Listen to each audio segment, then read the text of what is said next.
முல்லைத்தீவில் போலீஸ் பாதுகாப்புடன் வாக்குப்பெட்டிகள் வாக்களிப்பு நிலையங்களுக்கு அனுப்பி வைப்பு. நாளைய தினம் இடம்பெறவுள்ள இலங்கை ஜனநாயக சோசலிச குடியரசின் 9வது ஜனாதிபதியை தெரிவு செய்யும் ஜனாதிபதி தேர்தலுக்காக வன்னி தேர்தல் தொகுதியின் முல்லைத்தீவு மாவட்டத்தில் உள்ள வாக்களிப்பு நிலையங்களுக்கான வாக்குப்பெட்டிகள் அனைத்தும்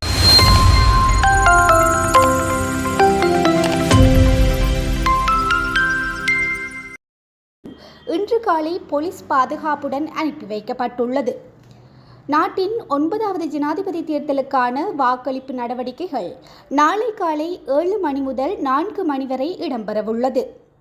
அந்த வகையில் முல்லைத்தீவு மாவட்டத்தில் 86,889 வாக்காளர்கள் வாக்களிப்பதற்காக 137 வாக்களிப்பு நிலையங்கள் அமைக்கப்பட்டுள்ளது.